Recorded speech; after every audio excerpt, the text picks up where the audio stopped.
warahmatullahi wabarakatuh. Salam kemanusiaan. Siamo. Perkenalkan, nama saya Uci Kurniati dari Program Studi Pendidikan Guru Madrasah Ibtidaiyah Fakultas Ilmu Tarbiyah dan Keguruan. Di video ini, saya ingin mengajak teman-teman semuanya untuk mendiskusikan materi kepalang merahan tentang Perhimpunan Palang Merah Indonesia. Yang pertama, saya akan menjelaskan tentang sejarah singkat Palang Merah Indonesia, yang dimana Perhimpunan Palang Merah Indonesia berdiri sejak masa sebelum Perang Dunia Kedua, tepatnya pada tanggal 21 Oktober 1873. Pemerintah kolonial Belanda mendirikan organisasi Palang Merah di Indonesia dengan nama Het Nederland Indische Rode atau bisa disebut dengan NIRK, yang kemudian berubah menjadi Netherlands Rode Afdeling Indi atau bisa juga disebut dengan NERKAI.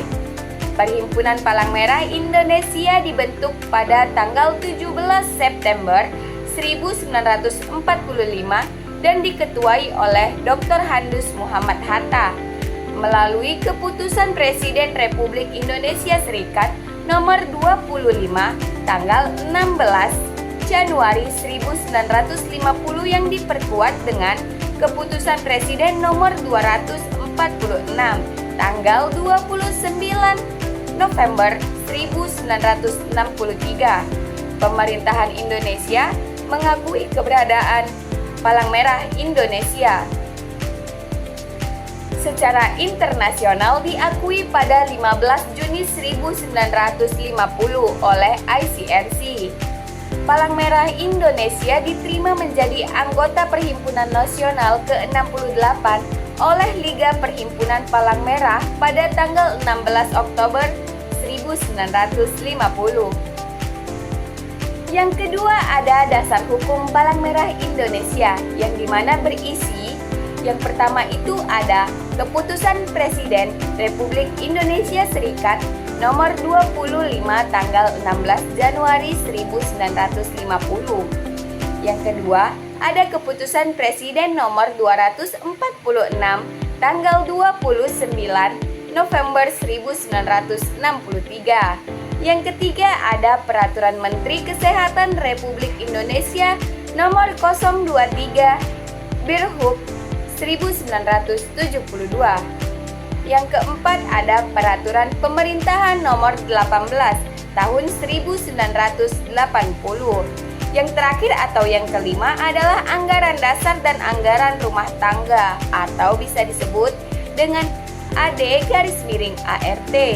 Yang ketiga, ada Asas dan Tujuan Palang Merah Indonesia, yang dimana Palang Merah Indonesia berasaskan oleh Pancasila.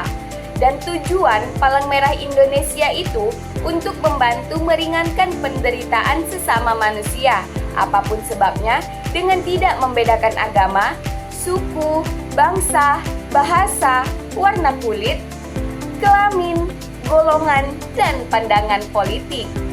Yang keempat ada keanggotaan Palang Merah Indonesia. Menurut ketentuan Anggaran Dasar dan Anggaran Rumah Tangga Palang Merah Indonesia, yang disebut anggota Palang Merah Indonesia adalah setiap warga negara Indonesia yang bersedia menjadi anggota. Mereka terdiri atas yang pertama anggota remaja, yang kedua anggota biasa, yang ketiga anggota luar biasa, dan yang keempat anggota kehormatan. Yang dimana anggota remaja itu berusia dari 10 sampai 17 tahun atau mereka yang sedang bersekolah tingkat lanjut atau tingkat atas dan mereka belum menikah. Yang kedua ada anggota biasa di mana mereka berusia mulai 18 tahun atau yang sudah menikah. Lalu anggota luar biasa adalah warga negara asing yang berusia 18 tahun atau telah menikah. Dan yang terakhir atau yang keempat adalah anggota kehormatan, di mana anggota kehormatan ini adalah anggota yang dianggap berjasa dalam perkembangan Palang Merah Indonesia. Yang kelima adalah struktur Palang Merah Indonesia. Perhimpunan Palang Merah Indonesia adalah lembaga sosial kemanusiaan yang netral dan mandiri, yang didirikan dengan tujuan meringankan penderitaan sesama manusia, apapun sebabnya dengan tidak membedakan agama, bangsa, suku bangsa, bahasa, warna kulit, jenis kelamin, golongan, dan pandangan politik. Tugas pemerintah yang diserahkan kepada Palang Merah Indonesia adalah yang pertama, tugas yang erat hubungannya dengan Konvensi Jenewa dan ketentuan-ketentuan ICRC. Yang kedua, tugas khusus yang melakukan tugas pelayanan transfusi darah berupa penggandaan, pengelolaan, dan penyediaan darah yang tepat bagi masyarakat yang membutuhkan. Selanjutnya adalah prinsip bantuan Palang Merah Indonesia, yang dimana pertama, memberikan bantuan kepada korban pertikaian bersenjata dan korban bencana alam yang dilaksanakan secara otonom. Yang kedua, bantuan Palang Merah Indonesia bersifat darurat dan secara langsung. Yang ketiga, secara struktural. Palang Merah Indonesia memiliki ikatan atau mata rantai organisasi yang sangat kuat, mulai dari tingkat pusat hingga tingkat ranting. Yang keenam adalah perbendaharaan. Perbendaharaan Palang Merah Indonesia adalah seluruh inventaris yang berupa uang, barang-barang bergerak, barang-barang tidak bergerak, termasuk surat-surat berharga milik Palang Merah Indonesia. Pada tingkat pengurus, Palang Merah Indonesia, baik pusat, daerah maupun cabang, memiliki tanggung jawab untuk mengolah perbendaharaan Palang Merah Indonesia. Di sini ada 3 cabang. Yang pertama, pengurus pusat mempertanggungjawabkan perbendaharaan yang diperoleh, pengelolaan dan penggunaannya kepada musyawarah nasional. Yang kedua, pengurus daerah. Pengurus daerah mempertanggungjawabkan perbendaharaan yang diperoleh, pengelolaan dan penggunaannya kepada musyawarah daerah dan melaporkannya kepada pengurus pusat. Yang ketiga adalah pengurus cabang.